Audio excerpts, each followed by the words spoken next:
Hey guys, it's the 22nd of July, so you know what that means. That means it's the last day of the Steam Summer Sale, and of course, RedGamingTech.com are going to be taking you through it. So, this deal is, in my opinion, not the best that I've ever seen. There is some okay deals, but they're not amazing or anything, so I'm going to go through them. As you might have expected, Indie Bundle 11 is available 75% off and $6.99. I think everyone knows that by now. You're probably saying it along with me if you've been watching my videos. Anyway, we have Hydrophobia Prophecy, Orion, Star Ruler, Wave Form, and World of Goo. World of Goo, of course, doesn't require much introduction. It's fairly well known in the indie circles. It's a pretty damn good game for the most people. It scores quite highly. I personally have not actually checked this one out, but it's not a bad game at all. There is a few others actually in this pack, should I say, that are not terrible at all. Waveform is considered pretty damn good, and you've also got Hydrophobia Prophecy, which has a few small problems, but graphically it's pretty damn impressive, particularly the water effects. This is actually one I already own. For the price, might I add, it's not a bad action game, so if you're not interested in anything else, you might want to pick up Hydrophobia Prophecy. It does have a few problems, particularly with controls, and narration's not bad as well. Not a bad bundle. I have seen better, but it's certainly mid to strong in terms of the indie bundle sales, so it could be worth checking out.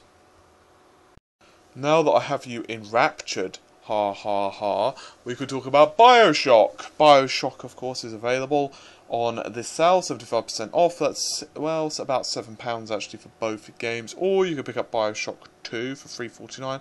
Same price exactly for Bioshock 1, despite the fact it's about 3 years older. I'm not surprised the fact that Bioshock 1 held its price a lot better. It's by many considered to be the far superior game. Bioshock 2 is not awful, although you play as a big daddy if you've not played through Bioshock at all. That's generally the character you keep seeing with the old style diving suit. Pretty damn big, usually has a drill in his arm. Basically, you play as that character in number 2, although he's not always an enemy, but he's at least a protagonist in number 1, sometimes an antagonist, depending how you play the game. Either way, Bioshock 1 is slightly better. Whether you want to pick up the whole bundle or not, it's up to you.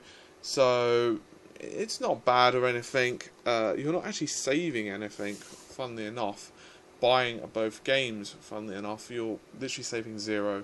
So you have a few hours. It might be worth picking up Bioshock 1 if you've not already got a Bioshock 2. Bioshock 2 is more often on sale actually than Bioshock 1, so either way, they're both pretty good games. I personally would recommend Bioshock 1 if you've only got the funds for one of them. But if you can pick up 2 as well, then, you know, it's not a terrible game or anything. It's just not quite as good as number 1. I think that the overall atmosphere of number 1 is superior. Just my personal opinion, of course. Next up is Spazz, a rather pretty and interesting looking game. It's called Space Pirates and Zombies. Either way, 75% off, $1.74. It's averagely rated. It is very pretty. Somewhat reminds me, should I say, of Geometry Wars, of course, an old style Xbox 360 arcade game. I believe it's been ported onto other things by now. Either way, pretty good game. It's probably not the best purchase you're ever going to make or anything, but for the price, let's be honest, it's not going to break the bank. You might want to pick it up. It's particularly if you're a fan of the space shooting Geometry Wars kind of genre. It's got some aspects of where you can build up your ships and so on, so that's pretty cool as well. So you can actually research them. It's also got some physics in there, which is pretty nice. And you could do some other stuff. I can't particularly say that it's going to be the best purchase you've ever made in the sale, but on the other hand, there's going to be far worse purchases also, so I'll leave that one up to you. Next up, we have Operation Flashpoint. You can pick up a couple of different deals on this one. 75% off or $8.74 for the complete, which includes Operation Flashpoint Dragon Rising as well as Red River. Or you can pick up either game for $2.99 for the Dragon Rising, or $6.24 for Red River. Generally speaking, they are reviewed fairly well. They're pretty critically acclaimed. Personally, cannot vouch for them. I have not touched them. However, I have done some checking for you guys, and they are somewhat popular, particularly Dragon Rising, which is the cheaper of the two games. Whether you want to pick it up or not is up to you. There are quite a few of these kind of action type of games at the moment available, but having said that, you know, there is always room on the market for more, particularly if they are good. Whether you want to go ahead and buy it or not, that's up to you. I personally can't vouch for it, as I've said. I've done a little bit of checking. It is fairly well received, but once again, it has, you know, a few negatives about it. I'll let you do some googling on that one. I don't particularly want to pretend I've played a game that I haven't, because that's unfair to you guys. So, as always, do your own research. Next up, we have Jagged Alliance back in action. This is 75% off, or £7.49. This one is not that well received, and is actually one of the reasons that I personally have not played it or picked it up, because from what I've read and looked at it, I didn't particularly think it was that amazing looking. Graphics are not awful or anything, but I've seen far better. And generally, from what I've seen in gameplay, it just doesn't look that amazing. Graphically, in fact, it looks somewhat outdated, to be honest. I suppose it does have its lovers as well as its haters. Personally though, I would recommend against this one. It's pretty expensive for a gamble, since a lot of people do not like this game. Up to you, of course, as always, it's your cash, but I would do some checking and look at some videos before you decide one way or the other, at the very least. Next up, for anyone who ever fancies himself to be a manager of a football team, that would be a soccer team if you're in the United States. There is, of course, Football Manager with more stats than a normal person could ever want to see. We have Football Manager 2012, which is 75% off, which makes it £5. I'm pretty sure everyone's expecting me to know lots and lots about this game, but I actually really dislike soccer. No offence to anyone who is a fan of it. However, I do have a couple of friends who are major addicts of this game. I'm assuming it's because they are quite into their football or soccer, once again, depending on the part of the world you are from.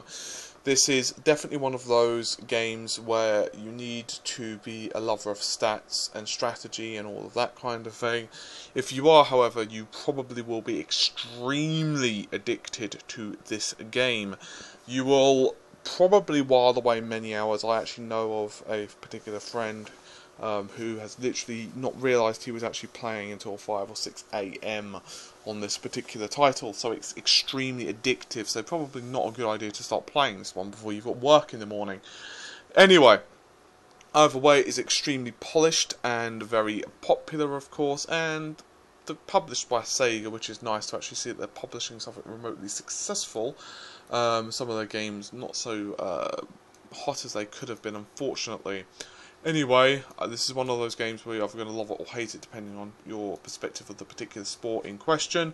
So I'll leave this one down to you. As I've said, if you're a lover of football/soccer, or you've ever felt yourself, you know, that you should manage a particular team or whatever else, or you're just a lover of, you know, that kind of genre in general, then you'll probably like it. If not, then obviously you won't. Pretty obvious, but there you have it. Next up, we have the Double Fine Bundle, which is 75% off, £5.74. This includes Costume Quest, Psychonauts, and Stacking. A mark that reliably informs me that Psychonauts is a pretty damn good game. The other two are fairly well received. I personally can't vouch for either of them. However, checking out reviews and all the normal stuff, they are fairly popular. They are relatively good deal. I mean, Psychonauts is the cheapest one, and I definitely know that's a good game for £1.50. As for the other two, it's probably worth picking them up. Costume Quest in particular, I have heard, is fairly good. Graphically, they are of a certain style. You're either really going to like the graphical style, or you are not. Personally, I'm not really a massive fan of that particular animation style and shall I say, graphical stylings of Costume Quest. But there you have it. Stacking as a little bit more traditional in graphics, but certainly not exactly what you'd expect. It almost reminds me a little bit of Lego Batman kind of stylings, and I really dislike that, if I am honest. But that's just my personal preference. That's why I personally would not play this game. However, regardless of the fact, once again, as I've said, it does review fairly well, so you'll have to, decide on that one yourselves, unfortunately. Next up is Tom Clancy's Splinter Cell Conviction, 75% off. This makes it £3.24. I very much like this game. I actually bought it on the previous sale. I will say that the graphics are pretty damn nice as well. Storyline is pretty good. Voice acting is what you'd expect, really. People have a few complaints about it. I quite like it. There are a few people who dislike the way the cover system works, particularly as you have an idea really where the enemy thinks you are, which some people don't like in tactical and espionage type of games. Personally, I think it works really well. I very much like this game and its love of darkness. In other words, taking out lights and so on. Very good, as you'd expect from a Tom Clancy game. The writing is pretty top notch. Definitely worth checking out, actually, particularly if you've not actually checked out a Splinter Cell game before. Not a bad purchase whatsoever. It does have a multiplayer mode, but whether it's really popular now, I'm not 100% about, because obviously, let's be honest, it's a little bit old. You can also pick up the Conviction Insurgency pack, in case you already own the original Splinter Cell.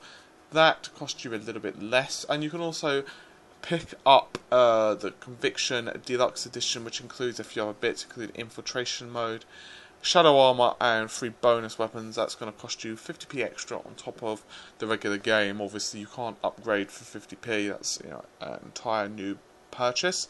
I would recommend this one to stealth fans and just general storyline fans. Quite like it. It's not the best title in the world, but it's a very solid game. I very much enjoy it. So go ahead and pick this one up for the price. Next up is the highly critically acclaimed Bastion. It is 75% off, which makes it £2.86, which is a pretty damn good deal. This is a very good game. I would highly recommend it. It's probably best played with a joypad, however.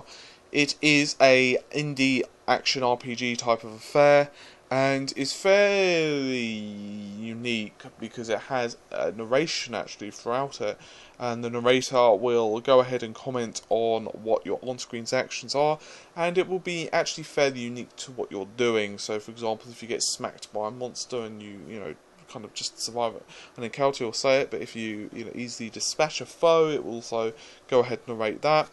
The world is fairly interesting. Basically, it goes ahead and mentions some kind of disaster, and basically the world is shattered. So it's quite interesting how it all was put together. I quite like the graphical stylings. So this is a very good game. If you haven't already checked it out, go ahead and do so. It's not turn-based, as I've said. It's action.